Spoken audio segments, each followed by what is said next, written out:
Hi, welcome to Chat and Tales with Jen. And tonight for supper, oh, my hair's a mess, but that's okay. Mike and I have been laying in bed watching TV this afternoon, making pork chops. And, last night we had the leftover fried chicken. I made some instant mashed potatoes and a can of French style cut green beans. So tonight we're having leftovers from the taters and green beans, but tonight I'm making pork chops. So I'm going to show you there what I used. Okay, I don't usually use salt when I cook, but tonight I just put a really light sprinkle of garlic salt. I've had this for a few years. It's about this full. I never use it.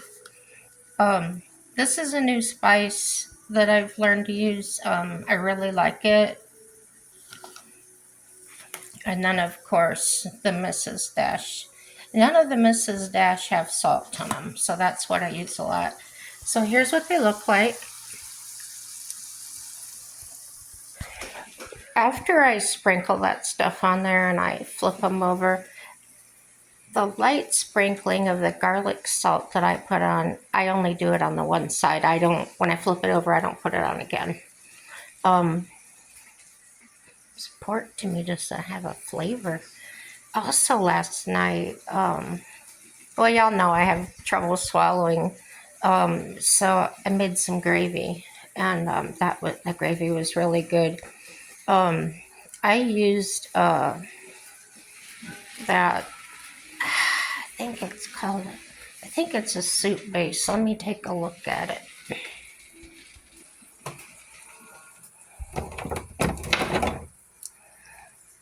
Yeah, better than bouillon, but it's salty, and I was afraid of not having too much, so I smeared it on the bottom of the pan. And it came out really salty, so I gotta fix that tonight. I'm gonna dilute it some and mess around with it. Sorry about that. I was trying to scratch my nose with the hand I was holding the phone in. So here, I just flipped them over. Here comes my Mrs. Dash. I do use quite a bit of that on there because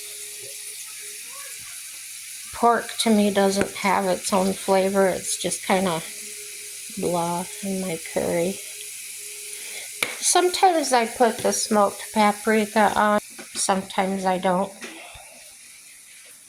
Flip you around again. I was just in the refrigerator and forgot to, oh, there's my new table and chairs. Got them all set up. Get my leftovers here. The mashed potatoes. And then here's that really good gravy. I just made it with that bouillon stuff I showed you. And some flour and milk. I don't usually make gravy using milk, but I was in the mood, so what the heck. And so tonight I'm just gonna dilute it with some milk and see if it makes it less salty. I really don't want to throw it out. I was watching a video probably 2 days ago, and this guy was making cornbread stuffing. And I've never made it before, and I'm not positive if I've even had it. I could have at a church picnic or something, but I just don't recall it. I opened those cans, it's loud. So, right now I've turned my pork chops down. Like I said, I like to do things low and slow, so they get done all the way through without getting the outside tough. because if you cook too long, they can get tough. And they're white meats, so of course they're going to be a little dry in the middle. So anyway, he made his own cornbread. And he said you don't want to use sweet cornbread. So the first thing I thought about was the Jiffy Mix, and then I thought, oh, that's a little bit sweet. So I do have all that cornmeal. So I think that's what I'm going to do. What I usually do, I don't buy stovetop. I used to, maybe I just got burned out on it. It's good, but it's not as good as my own. But what I do for my stuffing is I do cheat. I buy I think it's Pepperidge Farm. You can get the generic kind, cubes, dry stuffing mix, and then they're seasoned. So I'll melt butter, I'll cook in there onions and celery, and then I'll add the breadcrumbs or the stuffing cubes, and then I'll kind of coat them all with that butter and that, and then I add my water just a little bit at a time because I don't want it really soggy. I don't bake my stuffing after I make it, and some people do. So if you do bake it, you might want to have a little extra water in there so it doesn't dry out. Sometimes I've actually used mushroom, Campbell's mushroom soup in there. That's good too. You can make it your own, and you probably already know how to make stuffing, but uh, depending on what kind of stuffing cubes I get, um, what seasonings are on it, I'll have to add sage usually. I do like sage in my dressing. Or poultry seasoning even, which has got the sage in it. Um, yeah, so that's pretty good. If you go to your local food pantry, most of the times when I go, they give me these instant mashed potatoes. Now, I have a girlfriend up here that absolutely despises instant potatoes. It will not even, yeah, makes her gag if she even looks at them. So I know they taste different. And what I used to not like about them is if I followed the directions, they came out a little bit soupy for me.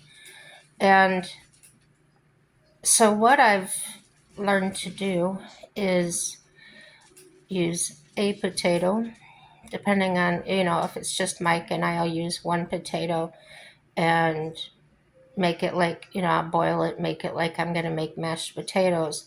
But to make it more volume, I'll add the instant potatoes to it. And when I mash my potatoes, when I'm making mashed potatoes, sometimes I just like to leave chunks in there, like not, not whip it or make it all the way smooth throughout. I don't do it every time, once in a while. It's just something different. Sometimes I leave the skins on. Like if I'm using red potatoes or one of those golden potatoes where the skin's really thin, I scrub it really good and just leave it on there. Sometimes it can be inconvenient to peel. I don't like to use a knife to peel with because it seems like it takes a lot of the potato with it, with the skin. So I do use a vegetable peeler. I think the one I got at the Dollar Tree. Yeah, it was the Dollar Tree. Really, really cheap. But I've had it a few years and it works well. Um, what else is a tip for you?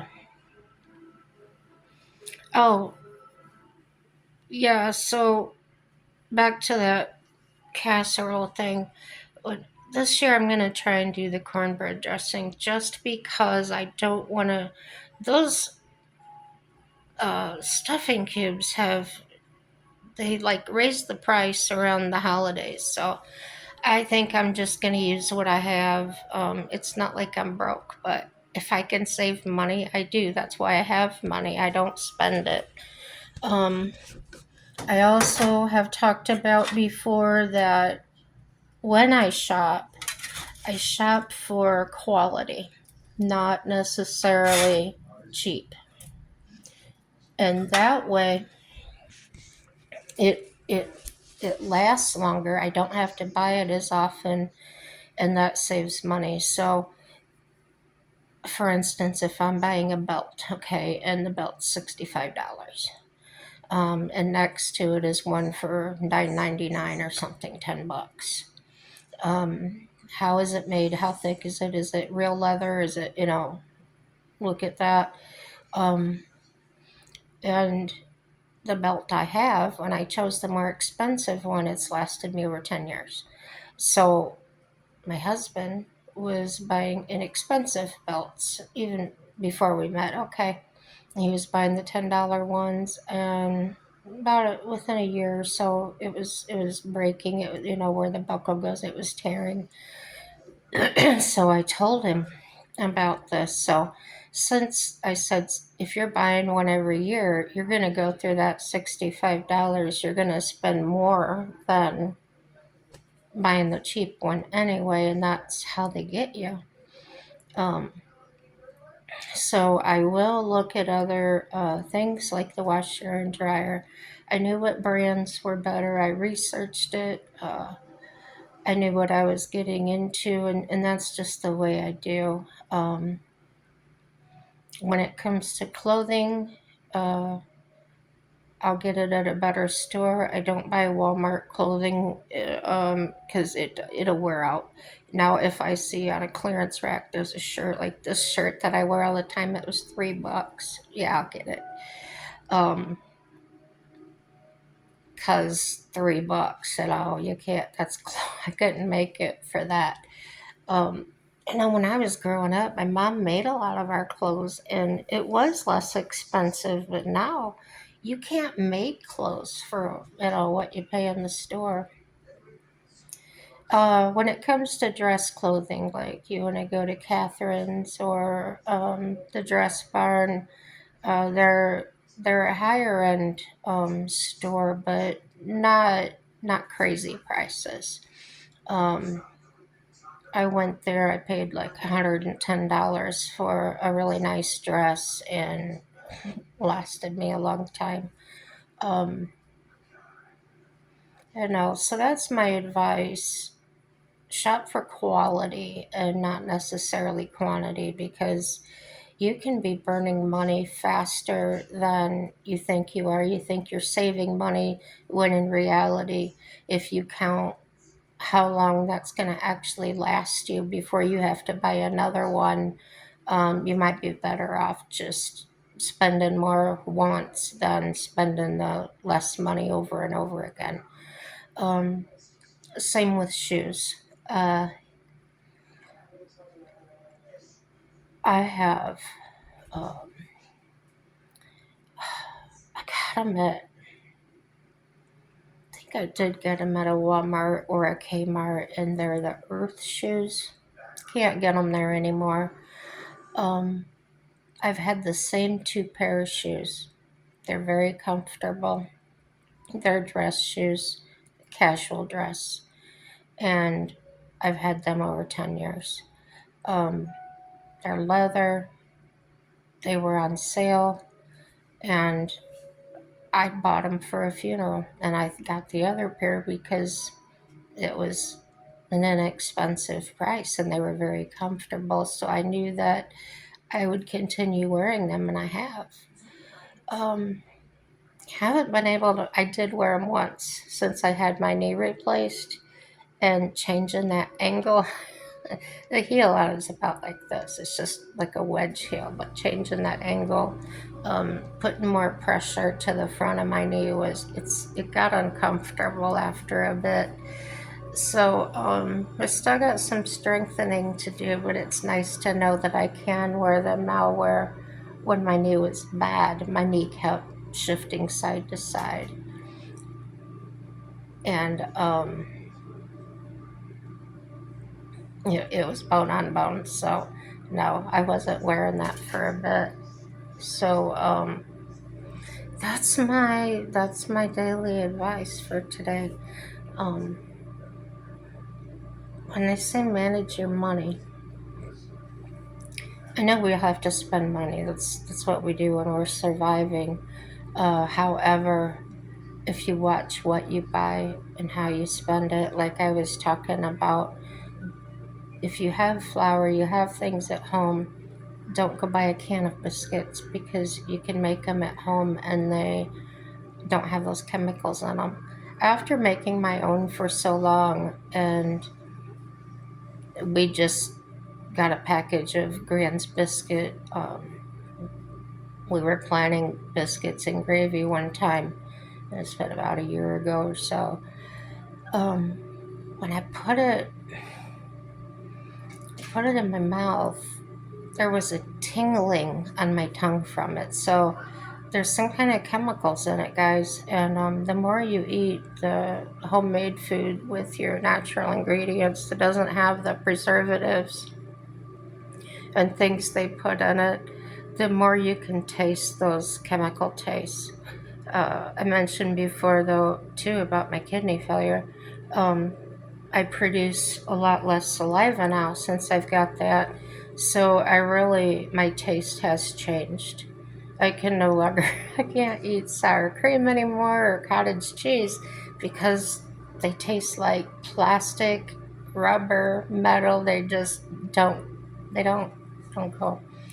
And it's not just dairy products. That's not the theme at all. It's just certain foods.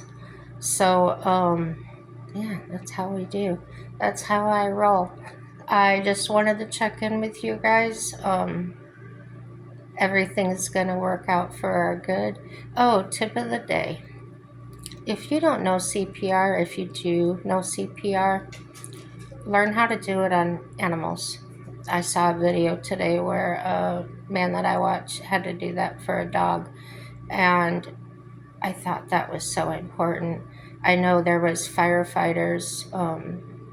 My dog was at my sister and brother-in-law's house. The house caught on fire. My dog was in there. Nobody else was home. And when they got him out, the firefighters actually performed CPR on him. So it is possible. You can do it. My dog survived. And the man on the that I watch. If you ever watch him, he's Best Fetch Jay. He does a lot of videos. His theme is white women handling animals that nobody else wants to or afraid to. He's a comedian, but it's good. Anyway, that was his message. So I just wanted to pass that on. Learn CPR. If you already know CPR, it's easy to transfer to do it to an animal. Um, I think the difference is you close their mouth and you kind of blow into their nose. So uh, check with your vet, find out about it. You never know when you could save your pet's life or somebody else's pet's life. Um, yeah, watching those firefighters give CPR to my dog, I was just blown away. I had never seen anything like that. So I did learn it, and it's pretty good. So no matter what, everything's going to work out for our good. There's some good advice for you. Have a happy day. Bye-bye.